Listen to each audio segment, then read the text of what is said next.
Morning to everyone and welcome to this webinar series on culture and local development organized by the OECD and the European Commission as part of the Creative Europe program. Through this webinar series, we aim to provide evidence and guidance to European and OECD citizen regions on ways to support cultural and creative sectors through the crisis and also build on the power of culture in the recovery. These webinars are, of course, also a platform for you to exchange and learn from what is happening on the ground and how citizen regions across our countries use the power of culture for their economic, social inclusion and well-being agendas. I would like, of course, to thank heartfully our partners who worked with us on this webinar series starting from April last year. And this is ICOM, the International Council of Museums, World Cities Culture Forum, Eurocities, and of course, our host today, Glasgow City Region. I would like to invite you participants to use the Q&A function to ask questions to speakers and maybe to also exchange information on your projects and share links and publications, and we'll be happy to disseminate this afterwards. So with this brief introduction, I would like to invite our partner from the European Commission, Mrs. Susan Holman, Deputy Head of Unit, Culture Policy, Director General for Education, Youth, Sports and Culture. Susan, please, the screen is yours. Good morning, everybody, and thank you, Katja, for the nice introduction. It's, of course, a very great pleasure to welcome you all to this policy webinar on culture and jobs, also on behalf of the Commission. And in the Commission's Cultural Department, we are indeed very happy to work with the OECD on this policy project that we are, as you said, Katja, supporting financially via the Creative Europe program. And through this collaboration between our two institutions, we are confident that ideas and policy findings developed can feed into and shape each other's work in the future. We consider it crucial that through this joint project, we explore all the synergies and we share all that we have to share, including EU best practices, programs, and the projects we fund. And we do hope that culture can also be an important part of the OECD metrics for well-being. If this ongoing work could help, that would be a great and very tangible achievement. The most important ambition, of course, is that this collaboration and the synergies created ultimately benefit local development and support policy making in regions, municipalities, and cities. And this brings me to today's focus theme, a theme that is so very relevant, including for our work on culture and the European Commission, and a theme that's particularly dear to me and my team, and we are developing a European policy approach on music. As many of you know, we do so in an integrated approach called Music Moves Europe, an initiative that aims at promoting a sustainable, diverse, and competitive European music ecosystem. And this music ecosystem deserves indeed all our attention at the policy level today more than ever. First, because of the important role music creation, production, and consumption plays for our economies, including in the local context where music is deeply embedded, and for our societies, and obviously because of the positive impact it has on people's lives and well-being. This cannot be stressed enough. And there's possibly quite some untapped potential to use the power of music for policy making at the European and national levels, but especially also for local and regional development. And the other reason why a policy focus on the music sector is so very pertinent now, including for this collaborative work, is of course the global pandemic that has shaken our lives so profoundly and that has hit the culture and creative sectors, and especially music and the performing arts in such a severe manner. The current heavy and possibly long-term impact of COVID-19 on the cultural sector hinders the economic development, increases unemployment and vulnerability among already vulnerable groups such as youth, local artists, and small businesses.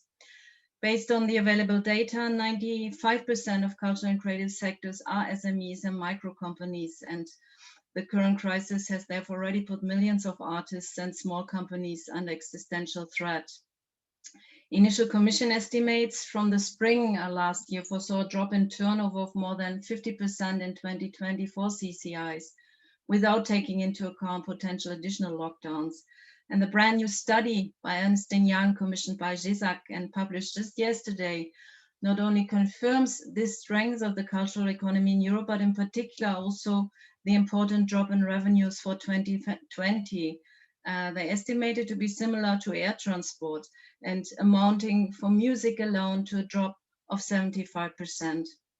Other surveys, for instance, the one from Live DMA, the European Non-Governmental Network for Live Music Associations, also supported by Creative Europe, illustrate the dramatic consequences of the crisis for the live music sector more generally. In the Commission, we are aware of this, and we want to look into this even more at European level together with Member States experts and the sector. And in the Commission, since more than 10 months, all our attention has focused on the impact of the crisis and on using every available instrument and tool at our disposal to help mitigate these devastating effects on Europe's economy, including the cultural and creative sectors, and ultimately Europe's societies and its people. And with the ambition to invest in and support a sustainable, green and digital recovery. And for this recovery, culture, including music, is so very important. There will indeed be no recovery without culture, and we cannot but look up to this sector for having proven such great resilience, for its ability to adapt from one day to another to the digital environment, and for helping people, well, all of us, through this crisis with a very diverse and impressive cultural offer online. And in this crisis, while fighting for its survival, we have seen and we appreciate the music sector's efforts to report, to inform, to communicate on the impact of this pandemic, to feed us policymakers with solid information and quantitative and qualitative data. This is extremely useful. And we are using this information for EU policy making on culture and music, and when mainstreaming music into other EU policies and programs.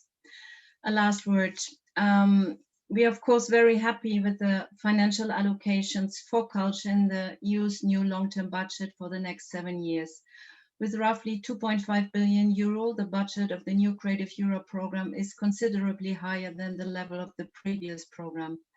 And one of the big novelties here is the new sectorial approach on music. And for its implementation, we have been pilot testing several actions in the form of projects and studies over 3 years, and the so-called preparatory action. And we, among other things, supporting the sustainable recovery of Europe's music ecosystem with a dedicated call. And my colleague Zolt, member of the Music Moves Europe team, will tell you much more about this in the subsequent panel discussion. And another thing I want to stress is that we cooperate very closely at the policy level with EU member states. It is very much in their hands now to use the possibilities offered within the new EU financial instruments designed to support Europe's recovery and resilience, also in the field of culture, especially through an unprecedented 750 billion euro recovery plan. And of course, we also work with local and regional authorities on how best to include culture in policy making and funding locally. But now it's my pleasure to hand over to the main part of this webinar, the spotlight on music and the nighttime economy, such a relevant theme in light of the pandemic and of particular interest also for our Music Moves Europe initiative. And it's great to have Shane Shapiro leading this discussion. We've enjoyed over the past years an excellent and very close cooperation, Shane, on many themes, but in particular the role of music in cities and for sustainable development. And I'm sure we can look forward to a very lively and with no doubt a very interesting discussion. Thank you all for your attention. Thank you so much, Suzanne. I echo the sentiments. The work that you guys do at Music Moves Europe is so incredible and important and vital to the times now, but also pre-COVID. And thank you, everyone listening, for joining us. Thank you to the panelists. Thank you to the OECD and all the other partners for this webinar. I believe this is really the first time that we've delved into music in the nighttime economy. So I'm going to give a very brief presentation, then we're going to welcome our panelists for the discussion.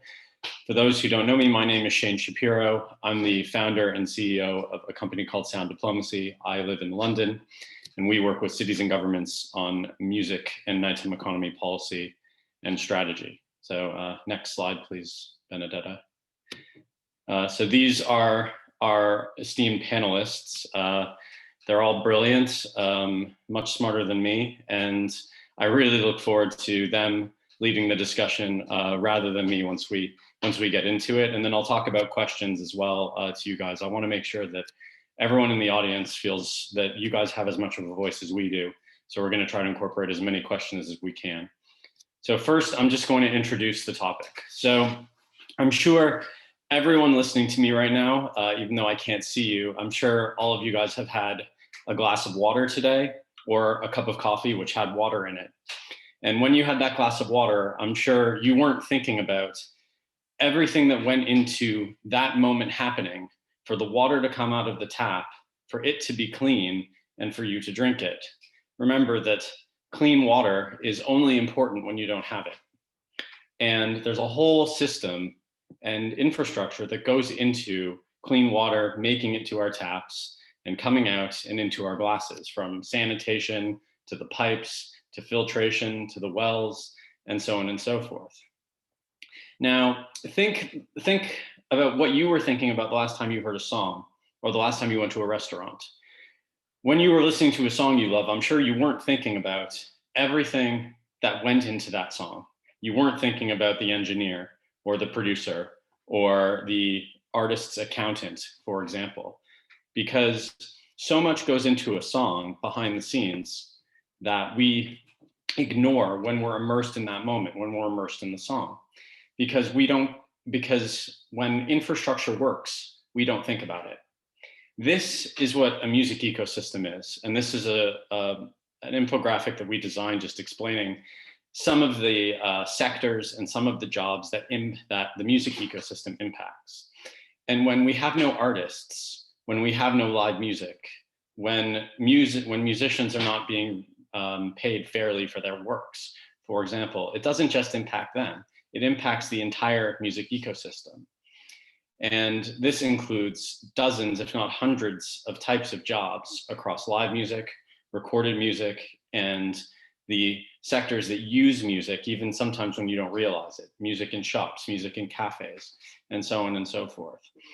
And what we advocate for is that in order to maximize the value of one's music ecosystem and nighttime economy ecosystem, which includes, as we always say, kind of anything cultural after 7 p.m., we have to understand it as an infrastructure.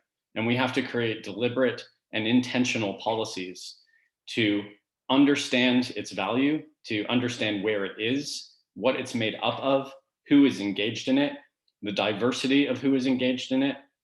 And we have to develop and implement policies for music and the nighttime economy that are about music and the nighttime economy. Because when it comes to the nighttime economy in most cities, a lot of the regulations that govern the nighttime economy and music have nothing to do with it. Be it, for example, issues of environmental health, or issues of housing, or regeneration, or planning, or licensing. They impact the nighttime economy and music, but they're not music and nighttime economy policies. So the whole purpose and what we think when it comes to how we can support cities and places to recover better and to make more out of their music and nighttime economy is to think deliberately and intentionally about them, and to recognize that it is about the ecosystem, it's about the infrastructure, and that if we think about how we develop deliberate and intentional policies related to that, then we can better support creators and better incorporate music in the nighttime economy into our cities and places. Next slide. So obviously, we all recognize that the music sector and the nighttime economy sector have been, my circles have gone a little weird there, but have been negatively impacted by the pandemic. One of the most disturbing statistics I saw is the one in the middle, is that 37% of musicians, this is in the UK, say they're going to leave the sector, and because they simply can't afford it. And this is due to a lot of things, but mainly it's the disappearance of live music and the fact that other forms of revenue in music, like streaming, are simply not large enough to make up for the revenues that a lot of musicians made playing live music. But also, sponsorship is down. Venues are the first to close and will be the last to reopen. And the growth in paid music streaming, while it has been growing, is starting to flatline. And because we've had no concerts, obviously we've seen an 85% drop in live music revenues. Next slide, please. This is just as bad, if not worse, in the overarching nighttime economy, which I'm incredibly honored to have, Thierry here and Nicola and to talk about it more. They know more than I do. But in terms of in the UK, where a lot of the statistics of this come from, because that's where I live, 10,000 bars and pubs have closed. That's 175% rise in closures compared to 2019. And in the US, nearly 3 million jobs are at risk in the nighttime economy and creative sector, according to a report by Richard Florida that was published in Brookings Institute. And again, the nighttime economy has businesses in it that can be objected to even before they open. You can object to a bar or a music venue before it's opened its doors. So you can object to a concept, not something that actually exists. And also, because of the kind of diversity of ways of working in the nighttime economy, there's a prevalence of freelancers and sole traders that have been left out of a lot of support schemes, which has made it much harder for them to keep earning, especially when their main businesses are closed. And I'm sure, I wonder how many people listening on this call's first job was in the nighttime economy. Mine was. I was a barback at a music venue. I'm sure many of you guys had jobs in restaurants and music venues and bars. It's so important because it doesn't just teach us, working in a bar or a restaurant. It teaches us so many skills that we continue on from, let alone obviously the millions and millions of jobs that are sustained that support our towns and cities across the evening, nighttime economy, and music sectors. So next slide. But I am an optimist. I am a pragmatist, but I'm very much an optimist to those who know me. I think that things not only will get better, but they can become far better in recovery than they were prior to the pandemic. Again, if we act, if we think strategically. One is that we are listening to more music than ever before, which is very good. Consumption has grown. For the recorded music sector, their revenues increased in 2020. The way those revenues are distributed is up for debate, but the revenues increased. And at the same time, we've seen a growth in cities really delving into their music and nighttime economy sectors. There's a number of reasons for this. And this includes creating night mayors. I'm sure many of you live in cities that have night mayors or nighttime economy advisors. But we've counted about over 100 cities that have invested in their music and nighttime economy. And because it makes sense, it makes economic sense. If you invest in music and nighttime economy, the economic benefit is widespread. And still, despite the pandemic, Goldman Sachs thinks the music sector is going to double by 2025. Next slide, please. So there's a number of things that cities can do. This is something that we did. We have been developing some ideas with a number of our cities to really think about how they can invest into themselves through music and the nighttime economy. And this really thinks about creating policies that are artist-centric, and most importantly, ensuring that music, arts, and culture is included in policy frameworks and mapping your city, as we say, cultural infrastructure plans. London has done this, Amsterdam, I believe, has done this, and planning and developing your nighttime economy policy. So this list and an explanation of this list, I can share a link after the webinar. And next slide, please. And there's also an incredible organization that's leading a global nighttime recovery plan. It's being led from partners in Berlin and Amsterdam. And there's a number of chapters that look into issues of public space, issues of noise, open air nightlife, future of dance floors, and so on. So if you Google Global Nighttime Recovery Plan, you can delve into the chapters of this kind of open sourced plan that dozens of experts, I believe, including a few people on this call, have contributed to. So this is an introduction, obviously, but the most important thing to take away is not having a strategy is a strategy. And when cities and the nighttime economy, when cities do not deliberately and intentionally create structures and strategies to support and to understand and to measure their music and nighttime economy sectors, that's a strategy. or when cities choose to support one genre over other genres. That's also a strategy. And we believe that that is not a strategy that is going to create more equitable, more economically prosperous, and more resilient cities and places of the future. So on that note, I want to welcome our esteemed panel. I believe everyone is with us. I think we may be missing Jeff, so I think we'll all give him a round of applause when he comes in, as we do when we used to be in person and someone was running late for a panel. But no, Jeff is incredible and super experienced. We'll introduce him later. So I first want each of the panelists to introduce themselves, where they're from, what they do. Not too long, guys, and kind of in order of on my screen. So maybe first Paulina, and then Nicola, and then Thierry, and then Zolt. Yes, hello, and a very, very beautiful snowy morning from Tampere, Finland to all of you. Really brilliant to see you all and discuss and talk about this particular topic. I'm the managing director of Tampere Hall and Events Tampere. We are an events company. We are both a venue operator.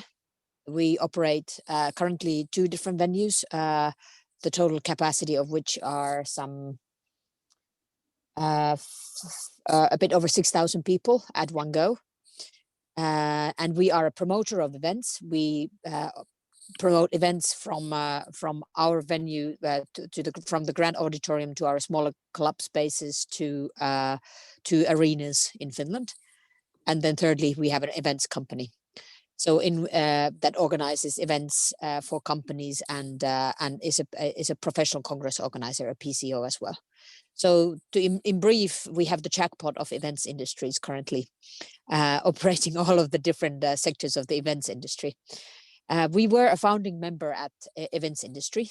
We realized in Finland quite early on in the crisis that this really is the moment when not just music alone, but the entire industry, events industry, needs to come together so that the ecosystem that you specifically talked about, both Shane and the previous speaker, that the entire ecosystem of where we function comes together to really speak about our needs, our desires, and our recovery plan, as well as our development plan for the future. So in Finland, which is a tiny country compared to many of you, a bit over 5 million people, the events industry is still a 2.36 billion business in Finland. Music industry, of course, or the music sector as large consists of about 500 million euros in our country. But when you look at it from the point of view of the entire ecosystem of the events industry, that becomes quite huge and significant. It's actually one of the 10 biggest industries in Finland as a whole. And thus we've managed to really get to the cabinets of power to really discuss and find the solutions. We're also a member of LiveFin, which is the organization for smaller clubs and live events organizers in Finland. And we're also a member of Cultural Houses Network in Finland. But thank you, a real pleasure being part of this discussion today. And also I might mention that we are also a partner in Tampere 26. Tampere is seeking to be cultural capital in 26. This spring, in June, it will be decided which of the 3 applicant cities in Finland will win the title. So Finland will win in any case, but we also, of course, work hard so that it's Tampere at this time. Thank you. Nicola, please. Thanks, Shane, and good morning, everybody. So my name is Nicola Beach. I'm a councillor at Bristol City Council. I'm the cabinet member for planning and city design. Falling within that is our planning policies, particularly with a focus which is relevant to today around the nighttime economy. So Bristol, for all the people viewing here today, is a relatively small city in the southwest of England with a population of 450,000, but is significantly on the rise. on the face of it, a very successful city. We're the only city outside of London to make a net contributor to the Exchequer in the UK. But that, I guess, that doesn't always tell the full story of a city's history or where a city is headed. Bristol is seen as a city of festival. We have some amazing festivals and celebrations and events in normal non-COVID years, which and also the gateway to Glastonbury, which many people will be aware of as a kind of major calendar event in the year for Britain. We're also known as a festival increasingly as a city of food, and a kind of a real focus on a fierce independence, and you know, the farm to fork kind of ethos of Bristol is growing year on year. Closer to home to this call today, Bristol's kind of famous for its sound system culture, and in a way that tells the history of Bristol through music, which is a city of migration and a city of diversity. And that in itself comes with its challenges historically, and that all kind of shot Bristol to fame, I suppose, last summer with the toppling of the Colston statue, which made international news very, very quickly. I think that event really symbolises, I guess, the coming together of lots of the things that make Bristol Bristol. It's definitely affected people's opinions. It's caused great debate, rightly so. And so I think that feeds into kind of our music and our cultural history as well. And the city has got some amazing nighttime economy offers, and we make a huge contribution to kind of the national picture of music in Bristol, in Britain, apologies. And yeah, of course, has been completely decimated by COVID, and I'm sure we'll go on to that. But right now we've got over 21,000 people in the city who are not working, who are involved in the nighttime economy, and are suffering very many of the same losses that Shane has talked about. So I'll stop there. I'm very much looking forward to this discussion. Thank you. Thank you, Nicola. Yeah, and Terry. Hello, everybody. I'm very happy to be with you, and thank you for the invitation. So I am engaged as a sorry, I have some difficulty to start to speak in English. So I am a project manager for nighttime policy for the city of Paris for 6 years now, because for 6 years we are developing a transversal policy about nighttime, from urbanism to tourism and prevention, discrimination, and so on, and urban security. So my job consists in coordinating the Nighttime Council, which gathers all the stakeholders of the cities, and also to supervise the development of our strategy. So more or less is what I do. And I should say that we have a deputy mayor for nighttime and tourism. And so I am the civil servant in the administration field. So, okay. Thank you. Yeah, and Salt. Yes, hello, my name is Sokolai Zsolt. I'm working under the leadership of Suzanne on promoting the European support policy for music, which we call Music Moves Europe. Don't expect an Orwellian troop of bureaucrats promoting. We are just a couple of people, a handful of people in a small team who are doing the four main pillars of Music Moves Europe. What it is, it's the overarching initiative of the European Commission, started with the famous Ancien Belgique report, where together with the sector, we have acknowledged the importance of the music sector and started to develop a policy. So we are having a policy component of Music Moves Europe, where we are discussing, cooperating with the member states in the council on the promotion of music. We are supporting the discussions on the legal environments, namely the copyright directive, or those that have impact on the music sector.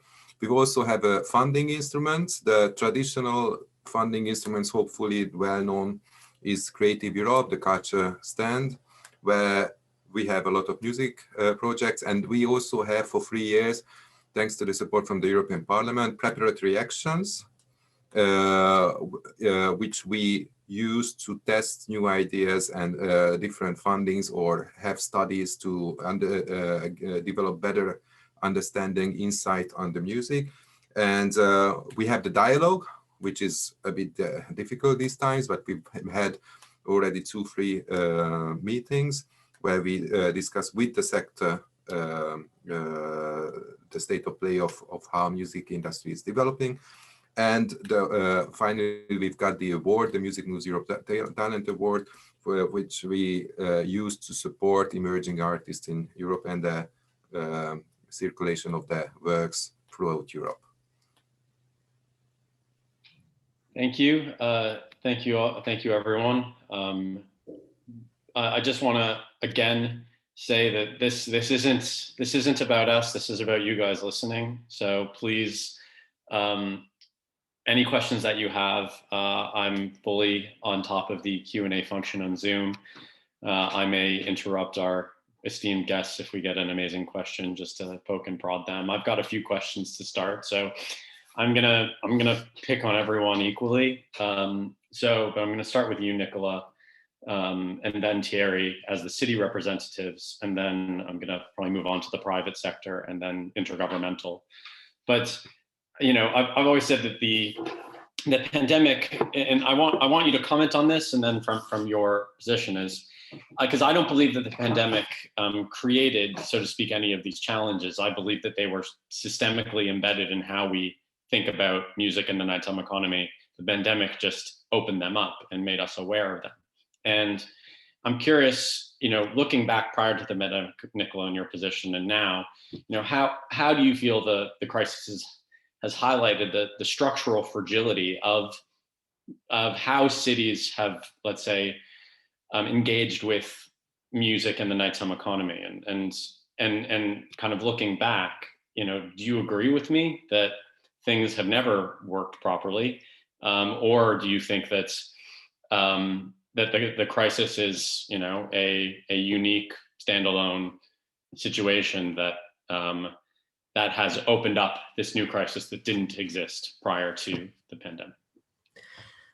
Thanks, Shane. Wow, what a question. Let's unpack that a bit. So, no, the pandemic is not the sole reason why the nighttime economy in Bristol or in the Southwest is challenged.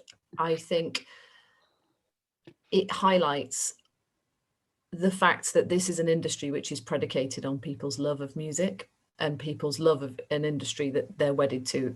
You know, very few people would run venues and nighttime economy or anything to do with music for commercial gain. This is more than that. It goes way beyond that. This is about a passion and a lifestyle. And I think what was always really challenging. So when I joined the cabinet in 2017, I was sort of the policies around the economy falls into my portfolio, and I was really interested to understand the data of how we make decisions in Bristol, what, you know, how we write these policies, what is that founded on. And there's a whole heap of information on the daytime economy, like you can't, you know, you're swimming through it. There's absolutely little reams of the stuff. And then it came to the data we hold on the nighttime economy, and it was scant, to say the least. You know, there was it's all a bit blurry, mixed in with a kind of, I guess, an potentially entitled, be careful what I say now, view of what culture is, in terms of high culture versus everyone's culture. And it kind of unmasked, I think, some of the cultural challenges that Bristol faces. And I don't think any urban centre is excluded from this, about kind of whose culture is it that you're protecting and whose culture are you planning for. And so that's really why we set to launching this advisory group, which we set up in 2018 to bring or to close that gap between the decision makers, frankly, and the people running these sectors, and the people that, you know, I guess it's part and parcel of a fierce independent culture as well, is that these are just individuals running venues or individuals kind of trying to put on promotions and events, that they're not kind of affiliated with big business organizations and that sort of thing. They don't have that kind of support or backing. And so it was really important that we changed. And I think there's a long road ahead. But and you alluded to it earlier, Shane, one of the bits that I guess there's two bits to kind of some of the inequalities that I've seen in the nighttime economy. One is around the regulatory regimes that the UK operates within, so the kind of the gaps that are between those two regulatory regimes, and for many independent businesses and many, you know, actually bigger chains, that is a big problem, because some things are happening to them that they don't even realize, because it's not about operating a bar, or it's the kind of boring paperwork side of things. And I think that and for many people, they'll feel that that's not for them, but it absolutely is for the sector, because it's really important that we bring that shared understanding, and actually the decision makers change fundamentally. Secondly, I don't know if we'll come on to this, but I think when you map the whole music ecosystem, there is a real issue in this country around the national curriculum and the access for young people and children to music as part of their normal schooling. And obviously COVID has created an enormous disruption right now in the UK in this space, but actually pre-COVID, access to music for children that was not paid private tuition was really, really under stress. And so it's something as a city we've campaigned a lot for as well. No, thank you. And Thierry, I've been following your work for a long time, as you know, and I think Paris does such an incredible job at really understanding the nighttime economy. And I'm curious, I guess my question is, was Paris better prepared, so to speak, to deal with this because of all the work that you had been doing for years to Yes. understand the nighttime economy? And can you explain a little bit why? And give a few examples? Yes, for sure, because you spoke before about the ecosystem. So it's really an ecosystem, and with all the work we have done before, the ecosystem is really linked.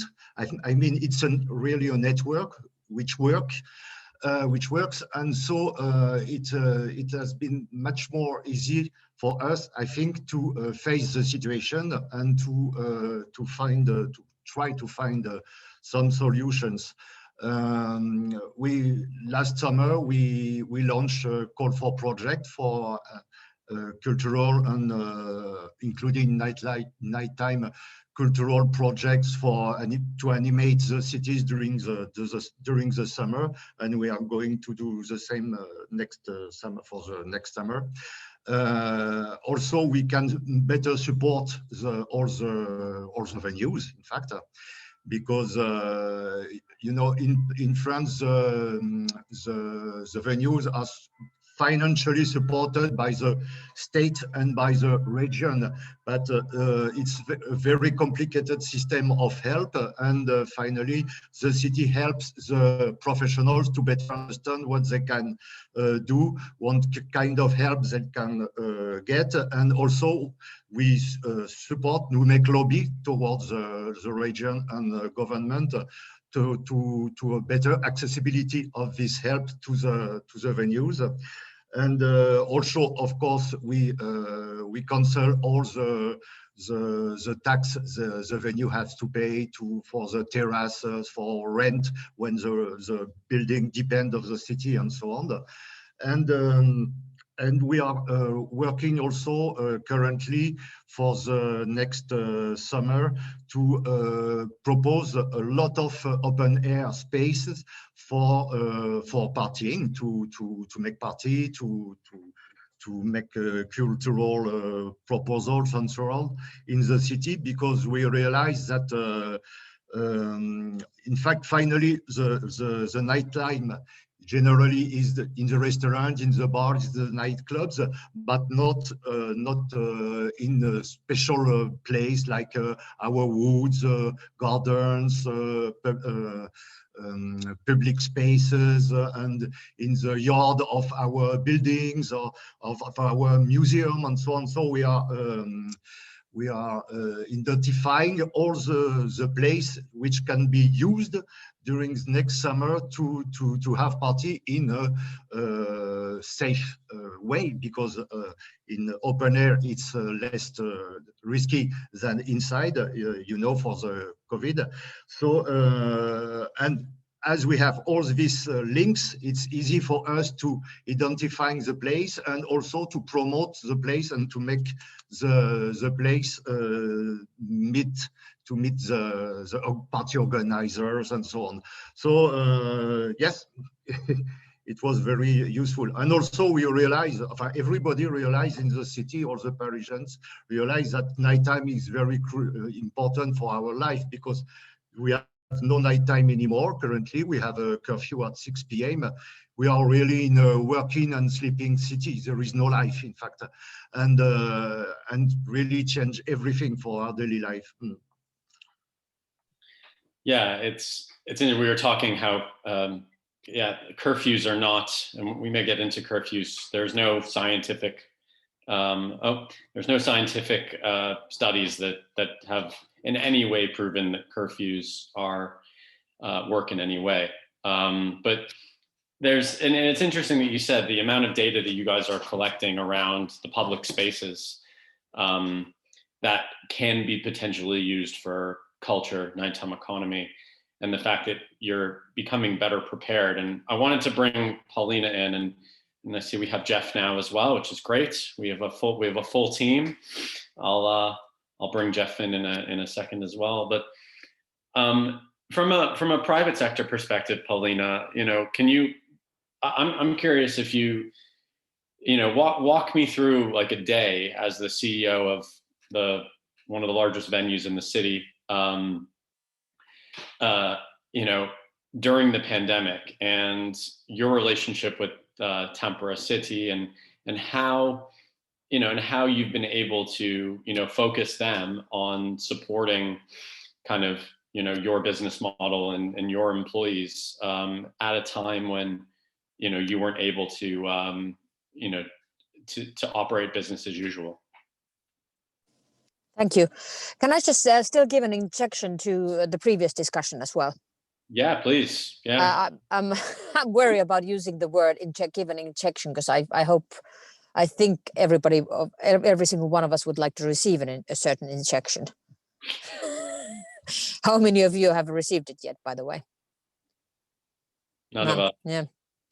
Okay, but yeah, it's you asked whether this is the biggest challenge for the nighttime and the music sector economy, or if there are some others. Well, first of all, I think it's a completely unprecedented challenge and a problem that we've come across in a long time. But it also highlights our vulnerability in without it as well, because at least in Finland, music sector was hugely growing. The nighttime economy, events industry was growing just humongously year by year.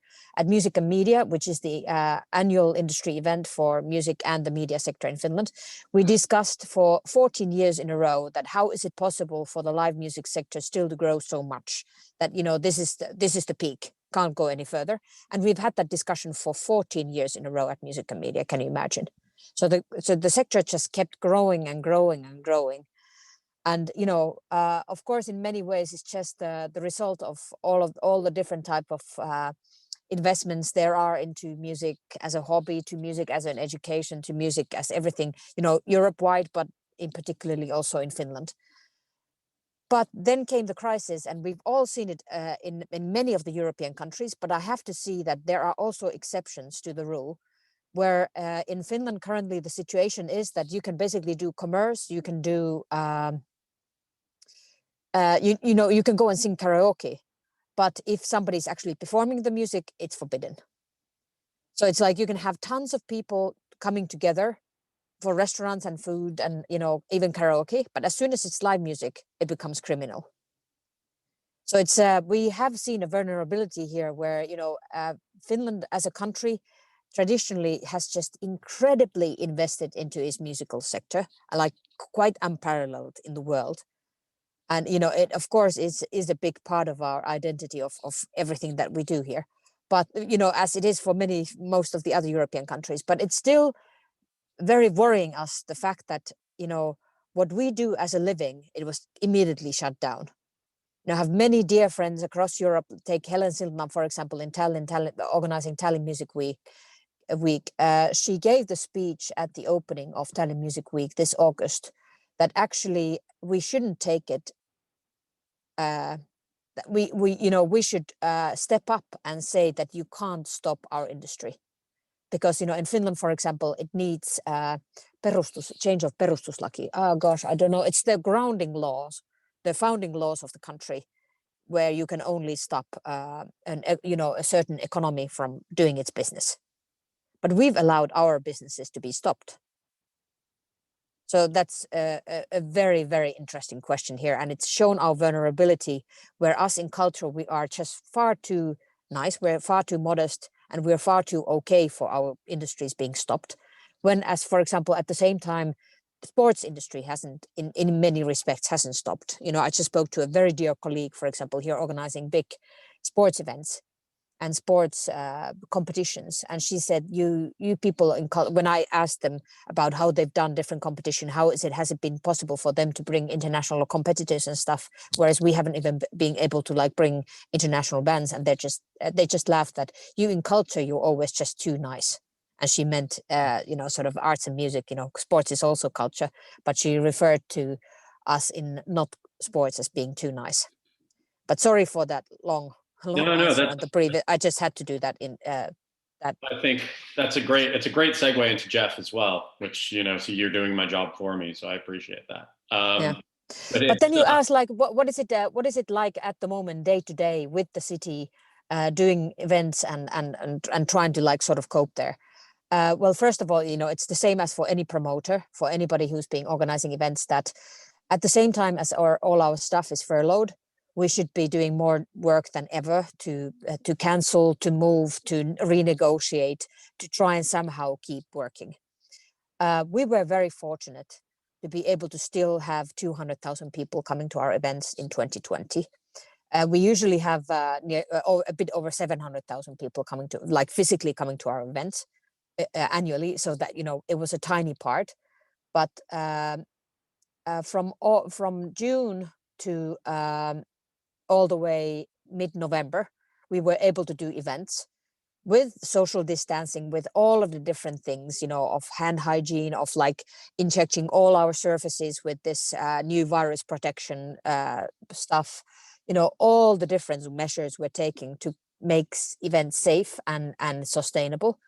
And I have to say that when we had people that were sick in our events, so there were people that were, gosh, I don't know these terms in English, when there were people that were, they risk for being, how do you say, altistunut, gosh. Like that higher risk of like. That they might have like sort of been exposed to the disease, but there was absolutely not one chain of people getting the disease from others. Do you know what I mean? What are these terms in English?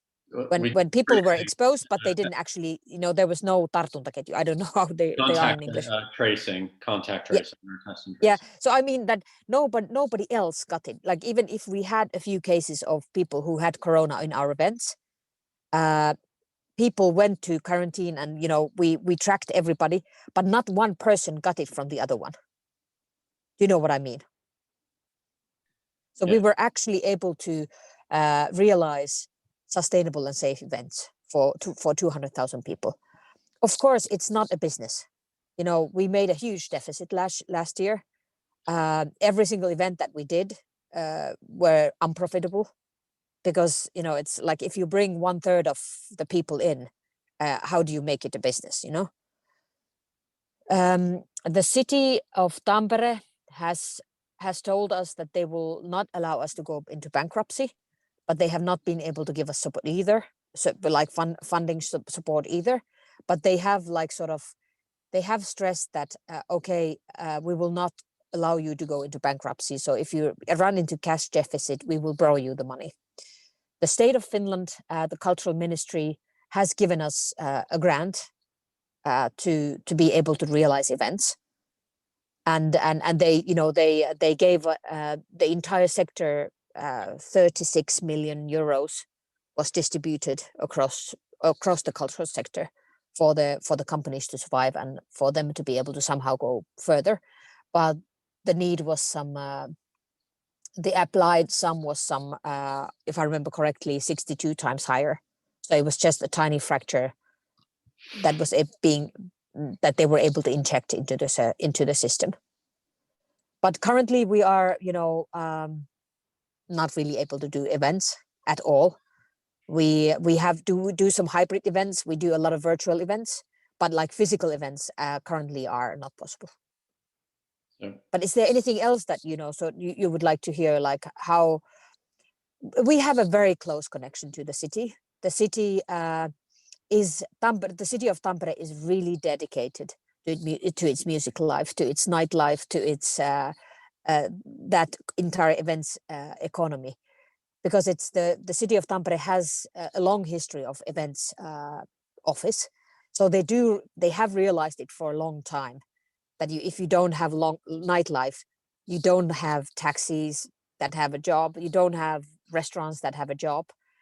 In Finland, it hasn't been made into a proper statistics, but a director of the biggest restaurant chain, the CEO of the biggest restaurant chain in Finland, just told me that their estimates at their union is that 62% or 65% of restaurant business in Finland is connected to events.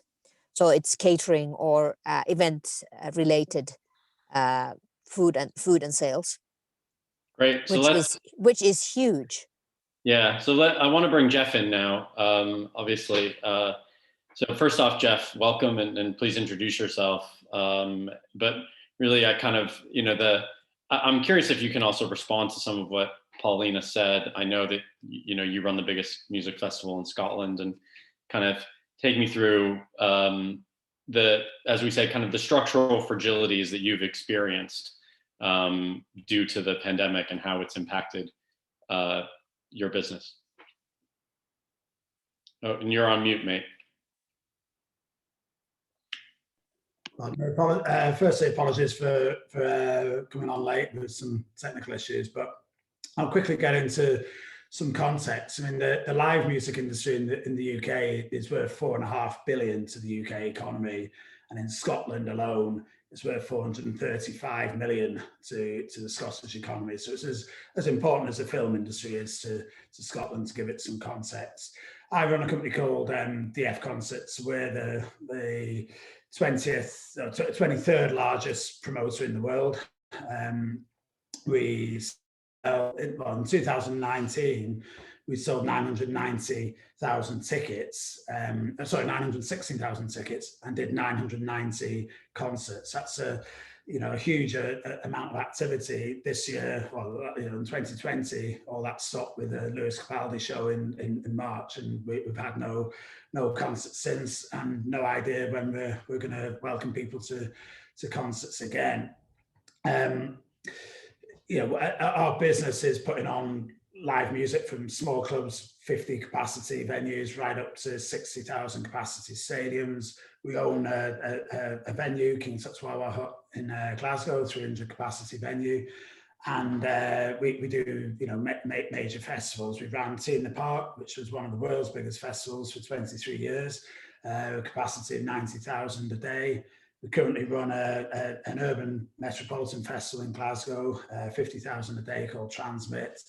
And then we do Glasgow Summer Sessions, Edinburgh Summer Sessions, etc. So, the mainstay of our business, we do a few, other events, but the mainstay of our business is live music.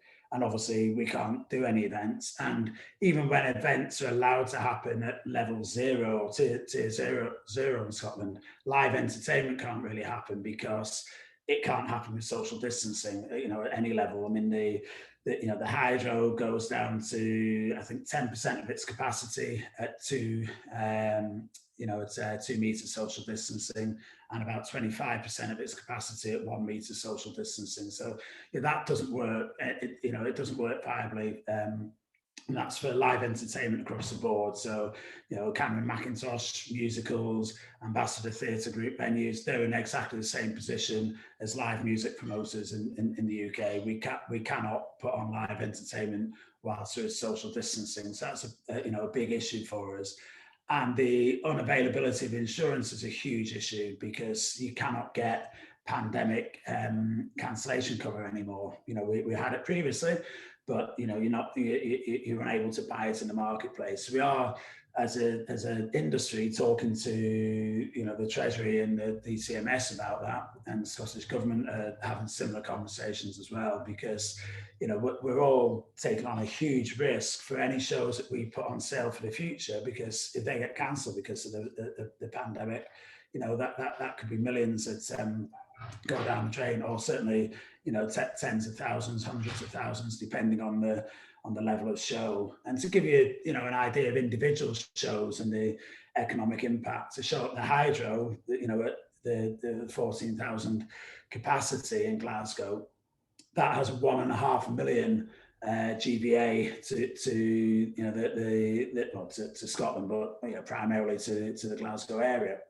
So a huge driver for tourism. The Transmit Festival's over 10 million for the Glasgow economy. An interesting statistic: Scotland has the strongest rise in music tourism within the whole of the UK, and it's gone from 800,000 visitors in 2017 to 1.1 million visitors in 2018. I don't have a more updated figure on that, but it's, you know, live music is ingrained in the culture of Scotland. You know, Scotland punches above its weight, and the creative industries as a whole are very valuable to Scotland. I mean, you know, particularly the visual arts. You know, there's been 6, I think, Turner Prize winners have come from Glasgow. We've got the Glasgow School of Art, the Royal Conservatoire of Scotland, fantastic museums, some of the largest, if not the largest, civic arts collection in the world is in, or certainly in Europe, is in Glasgow. So, you know, culturally, you know, Glasgow is a great city, but obviously, you know, Scotland as a whole, you know, culture plays such an important part. So, you know, it is very concerning because we don't know when we can get back to business. Sport, you know, as I think Paulina was saying, you know, sport can happen, albeit huge hole in the finances, and particularly TV money for football in Scotland is not huge, but it can still happen. And it can happen on reduced capacities. Live entertainment needs full capacities, you know, logistically, you know, and it's impossible in a greenfield site to enforce social distancing anyway. Now, what's going to really change for the industry, we're having lots of conversations now with, you know, American managers, production managers, all European production managers as well, about what the future may look like. And obviously, there'll be a lot of, you know, enhanced hygiene measures in venues, increased ventilation, because we know that's important from talking to the clinical directorate in Scotland. So, you know, venues, and amazingly, a lot of venues, even old venues like Barrowland, do have very good ventilation systems. They don't normally have them on for a concert because, you know, that people like, used to like hot, sweaty kind of atmospheres. That will change going forward. People will have the ventilation working. Audiences will expect that. They'll expect more hand sanitizing points. I mean, at music festivals, we've been putting hand sanitizer stations in throughout the festival sites for you know, 20 years. We'll be doing more of them, but, you know, they've always existed. People haven't always used them. They'll definitely be using them going forward. So, you know, not everything is a massive change. And our industry is used to mitigating risks. We can never eliminate risks. You know, we've always got risks of terrorism, of other contagious diseases, of floods, you know, lightning, thunder, you know, lightning strikes, wind is always been an issue. So, you know, we all have contingency plans in place for major events, and even, you know, smaller events. We have risk assessments in place for them. You know, managing COVID, once we're able to open safely, managing COVID becomes another one of those risk mitigations that we have to put in place. Mm-hmm. We are, as an industry, very adept, you know, to do that.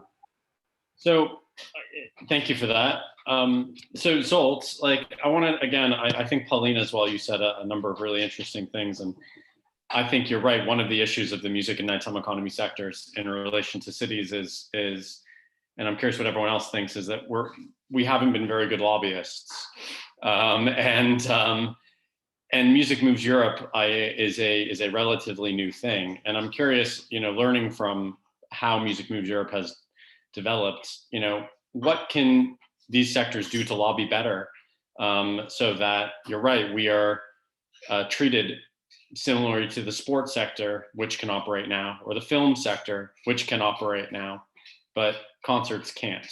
I'm curious what, from your perspective, working on Music Moves Europe, what have you learned on how to lobby for the music sector in this?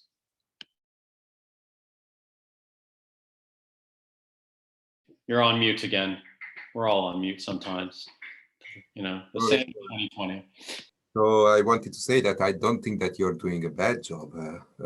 If you see that we've already addressed the venues with a call within Music Moves Europe preparatory action, that's already an achievement, I think. And obviously we are pretty much in contact with you and with the other EU level representations or projects or platforms supporting venues, festivals like Live DMA or Live Europe, just to name few.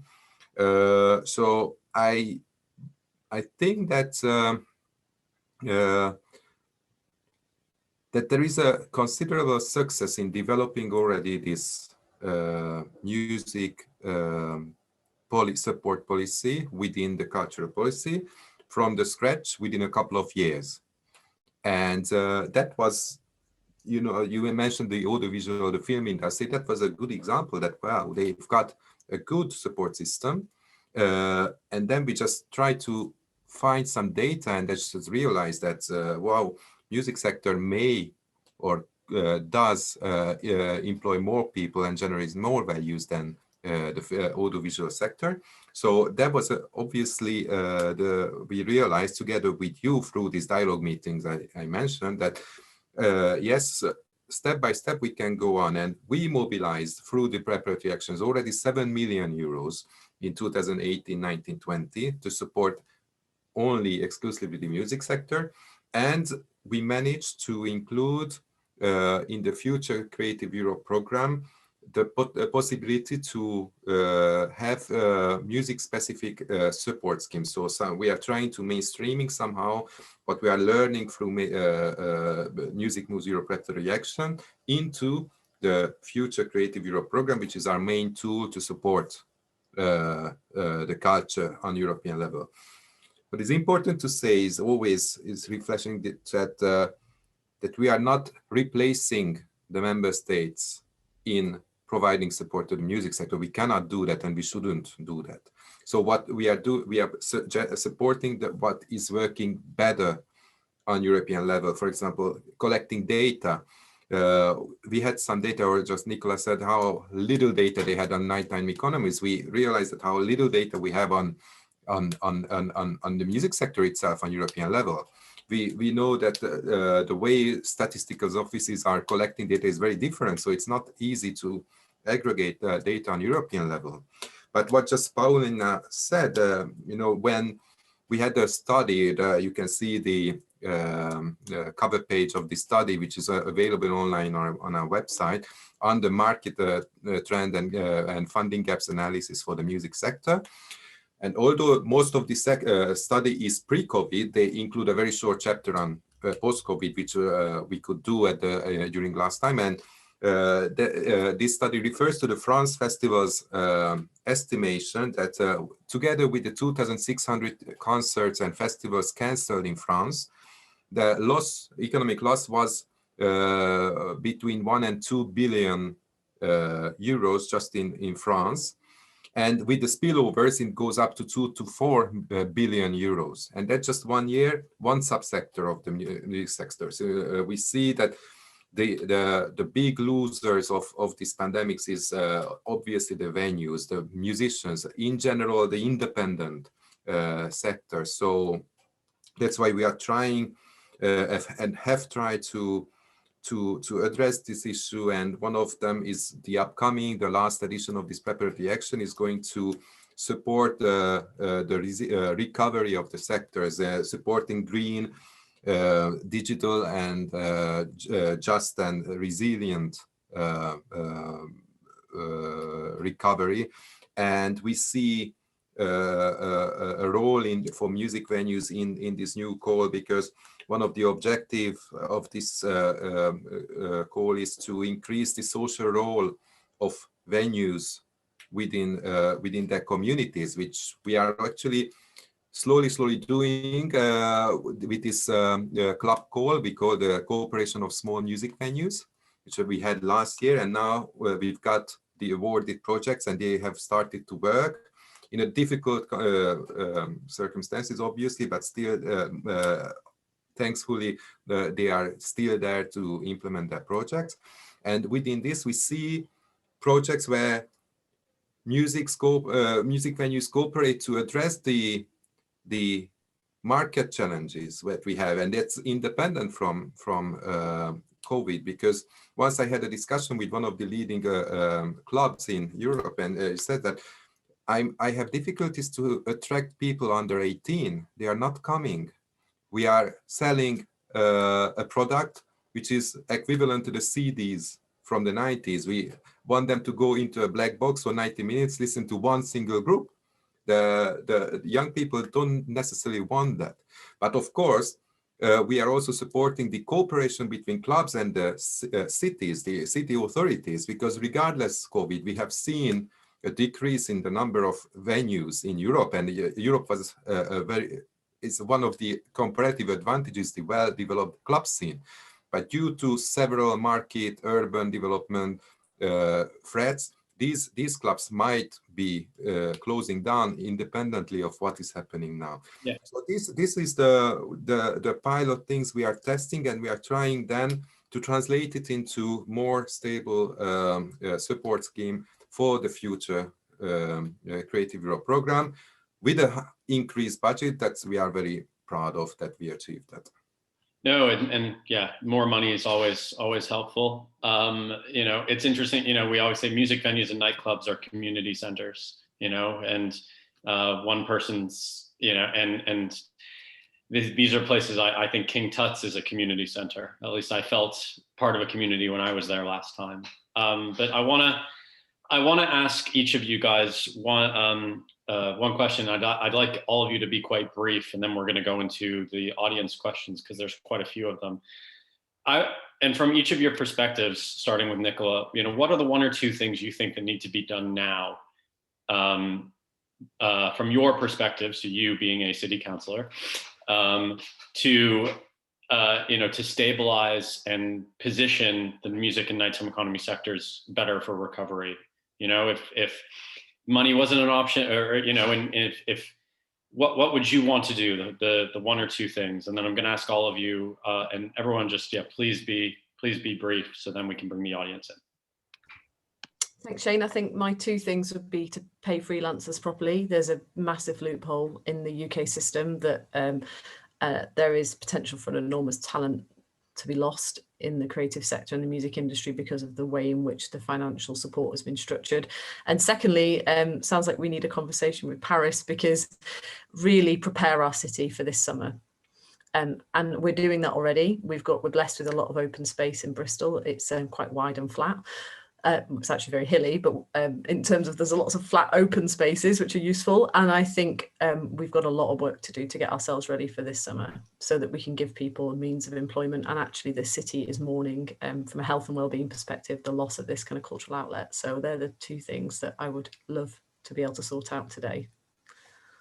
Right, and Thierry, and there was a question as well for you about, are the changes that you guys making to public space, are they going to be permanent? So I'm curious if you could answer both questions at once, mine and that Q&A question. Yes, apart from this this aspect of developing open air spaces, we should also experiment different sanitary regulations to make inside concert and so on, to look how it's possible to organize that, because now we have no idea of what we could do to organize indoor events without risk. But we don't really experiment. There was one in Barcelona, soon one in the Netherlands, and in March we are going in Paris to experiment a concert indoor with systematic test before entering the place, the venue. So we need to experiment things so that we have we can do what is possible. Now we don't know what is possible, so we forbid everything, but it's not a sustainable solution for sure. Great. We need to die. We need to do.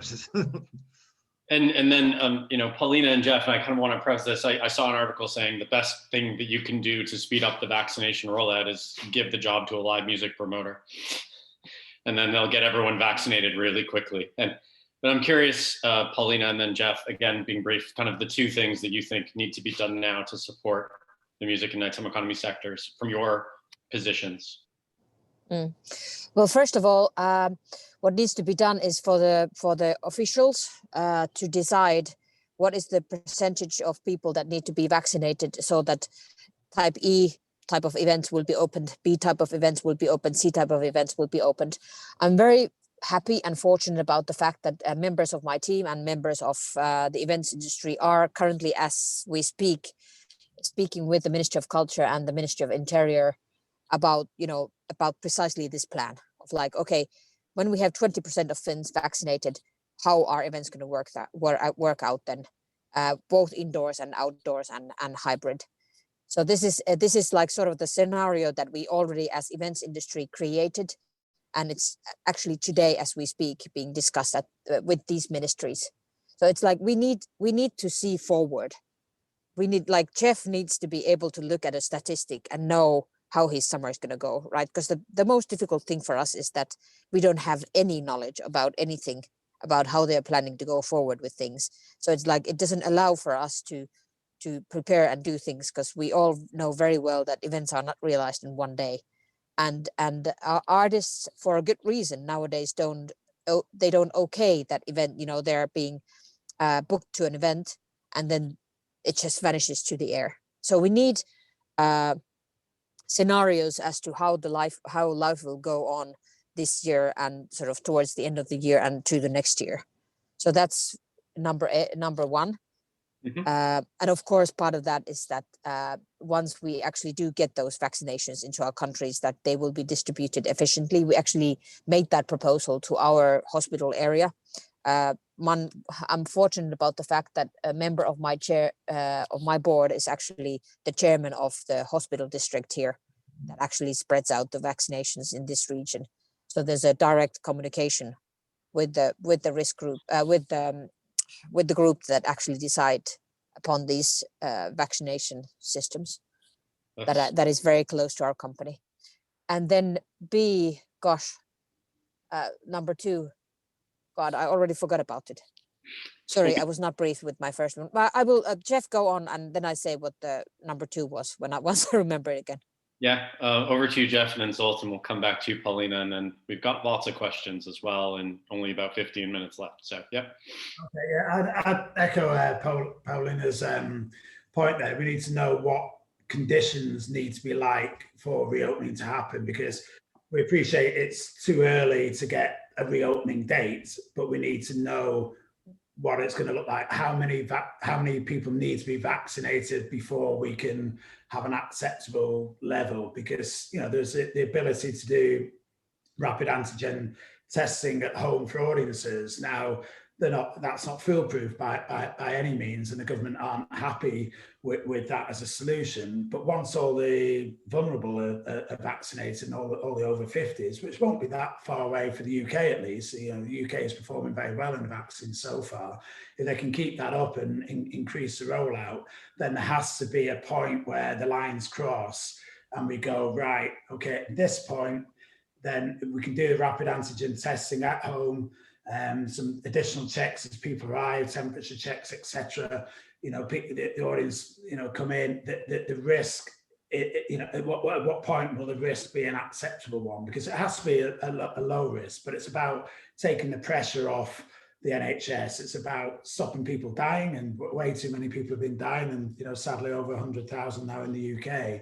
But, you know, what do the conditions need to look like? Because that will help us plan. And if the vaccine rollout goes, you know, as it's the way it's heading, you know, I really think by late summer we could be back open again in the UK, you know, but perhaps with some, you know, rapid antigen testing of audiences, not at the event because there's not space to do that, and you don't want people traveling to the event who may be infected. So you want to have the tests off-site and at home. So I guess that's the first point. But the second point, and it does underpin a lot, is having the the COVID cancellation cover available to purchase. And I notice it looks like that's happening now in the Netherlands and other parts of Europe that they're looking at that. There's a mechanism in the UK called Pool Re that already exists for terrorism and flooding. The maximum exposure to the UK government would be about 1.5 billion, and that's maximum exposure. So that's a small amount of money to put at risk to kickstart live entertainment again. So hopefully that will happen, and hopefully it'll happen soon, so that event organisers can have some confidence when they're risking millions that they can buy insurance cover. We know it's not going to be the same price as it was before, but we need to be able to buy it, and at the moment we can't buy it at any price. Great, yes, and cancellation insurance again exists in the film and television sector for those listeners in the UK, and does not in the music sector. So, yeah. Solt, again, and just noticing the time, guys, and we've got like 10 questions to try to get through really quickly. So please be brief in your 2 key things. Yeah, I will.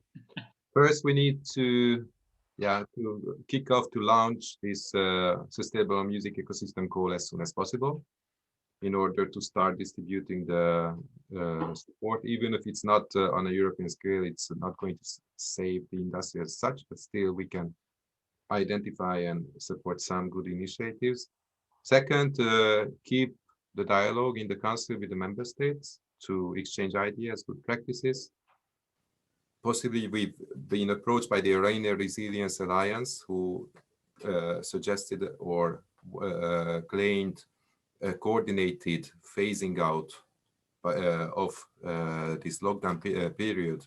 Not that each member state does what they want to do, because then international touring organization is going to be very difficult. I'm not sure how far we can go by that, but these are the directions that we should try to influence. No, and that's one thing is I believe we could all agree that we as a sector, music and economy, are working together more than we probably were, whether cross-jurisdictionally, discipline and so on. So I want to get to some of these questions. There are a few, there's one regarding Brexit, and I don't think that we have enough time to deal with the issue of artist visas and Brexit. Let's just quickly say the second thing that I remembered. Yes, of course. That we need to do. Yeah. The second thing is that we have to do things ourselves as well. We have done the health and safety, and we, like Jeff said, we are an industry that is very capable of research and development on how to make things safe in a new environment, and we did that immediately. But we also need to create world-class touring type of concepts that don't need people traveling. It's there are huge arenas, there are huge venues around in each of our countries, and these are desperate for content. Of course, we can do things with local content, but they are always risking too narrow a profit margin, because you can rarely develop really world-class products with just only a few performances. So I think we have to do research and development into new types of concepts, because it will be a long time before world-class like international touring type of concepts actually go on tour. And we need to create concepts that are not just, we are great at doing things that are great live, but look quite poor on television, or that we have great television shows that are really poor live. We need to create hybrid type of events. So we need to do a lot of research and development. I'm really fortunate that we've been able to invest in this, and we are coming out with a few concepts exactly like this. But it's challenging, because your resources are hooked with canceling and that type of things, returning tickets and things you don't want to do, but we still have to do it. So us as a music sector, we also have to look in the mirror and really develop, research and develop, and come up with new things. Yep, I agree. You're right, and that again brings up insurance being a big issue. So going to some of the questions, Dimitra asked one about Brexit. That is too complicated for 9 minutes, but you can get in touch with potentially Jeff or Nicola or myself after if you want our thoughts on Brexit, as well as Zolt and Suzanne. There's one I'm gonna very quickly, about Bristol that came in, Nicola, and really the question is, do you believe that that culture and other sectors are working together now than they have before in Bristol because of the challenges that have been faced? Yes, but I think there's more work to be done. So yes, most definitely. And I think we've got some amazing cultural institutions, sort of Bristol Beacon and the Old Vic, the oldest theatre, I think, in the world, is it? I think it is. I'm about to embarrass myself now. Beautiful, beautiful cultural institutions in our city. And I think there has always been a recognition that those two worlds need to come closer together. I think actually that is quite hard in practice, in the kind of defence of all parties in Bristol and all major cities and probably globally, to be fair. You know, there is a bit of Venus and Mars going on there. And I think what's really important is that we all speak common language out of a love of culture and what happens in the evening, basically, and overnight. And so I think this has brought that into sharp focus.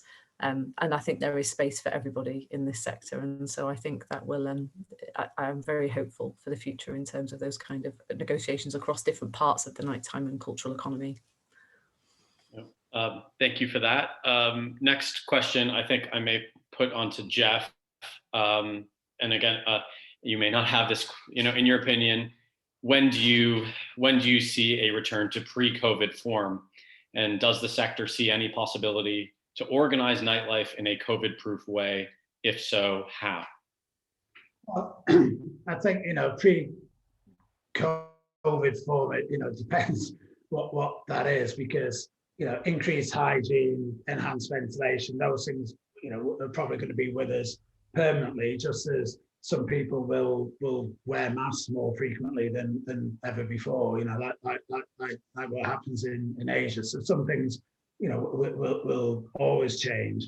As to when we get back to doing events again, I think it's going to be, you know, local artists in local markets for a while, because if you're sitting in America, you know, you can't afford to come over to the UK because, you know, the UK is open and people have been vaccinated, you know, in a few months' time. If the same isn't true for France, Germany, Spain, etc., because, you know, that European tour, you have to be able to do all the venues on it, you know, and if you lose one or two venues, that's the whole profit of the tour gone, and that's, you know, arena level, stadium level artists. So you do need Europe to be open to do a proper European tour. There's only, you know, the odd artist that might come in and just do a fly into the UK for 2 or 3 dates and then back. So that you know, that could be 2022 before, you know, we're seeing American acts of any kind of stature touring through Europe. Still a bit early to say on that, but, you know, that's my gut feel. But I am hopeful it will be back up and running with you know, major events in the UK at least by, you know, by mid to late summer. But again, you know, we need to see how the vaccine's performing. Is it stopping transmission? And the government doesn't have the data on this yet and won't until kind of mid-February, really. And that's what they've said to us all along. So we have to respect that and wait for that information to come through. If it does stop transmission, then that puts us in a much, much stronger position. And you know, Israel, you know, was able to say recently that, well, yesterday, I think they announced that you know, the incidences of people still catching COVID after the vaccine was very, very low. I think it was less than 0.2% or something. So, you know, the efficacy of the vaccine appears good. So, you know, but there's so many unknowns at the moment, and I think it's going to be late February, early March before we get any answers, really. Okay. Do you remember, hark back to the time when you said the vaccine's performing meant something very different? You know, so we have a question from Simone very quickly. Maybe Paulina, and again, we only have a few minutes left, guys. So is a general lack of knowledge transfer in the industry, is that a problem on top of another problem, essentially? This is Simone Dolman's question. There's an apparent lack there's a lack of modern management skills and knowledge transfer. Do you think this is an opportunity to improve that, or that's created even more challenges, in your opinion, Paulina? Very good question. I thought that everyone, for example, in Finland knew the regulations and the new concept that we created together with the Ministry for a sustainable event. That means, during COVID event. And then we had a conference online with, for example, the cultural houses. And it turned out that only half of the venues, for example, in the cultural houses circuit, knew what the regulations meant. They asked very basic questions of, can you actually demand your clients to wear a mask? Which is like, if you regulate a venue, if you operate it, you can ask people to do whatever you want in it, So so the answer is, there certainly is not enough information with people. And our challenge, of course, in the sector is that they're very small companies very often with very, processes are not there. For example, spreading information, because you've trusted that, there's a team that knows what they're doing. And then, it's a development circuit that sort of goes further as we do things. So now a lot of venues a lot of promoters have had to like really create processes of how information really is spread. And I have to say, I have seen it happen across the board. For example, in our company, we developed internal information spread channels that we've never had before. So it's a crisis is always a great situation for things to become more efficient, for things to really develop quickly, because you just can't go with the previous way of working anymore. So it's I don't see many positive things in this crisis, but one of them is that it has increased our ability to really learn new things, to adopt to new things, and to really spread information efficiently throughout our companies and throughout our sector. Great. And yeah, just the example of us doing this and having 150 people participate, would we have done this 18 months ago? Who knows? So on that note, I want to thank all of the panelists so much for your time and for your expertise. I want to thank all of you guys who have participated, asked questions, and joined us. And I'm going to hand it back to our host, Katja from the OECD. Yes, thank you so much, Shane. What a fantastic discussion, really. And I was very happy to see that there were quite a lot of people connecting from outside Europe, from Singapore, from Australia, from the Philippines. So I hope you will also stay for the rest of the session.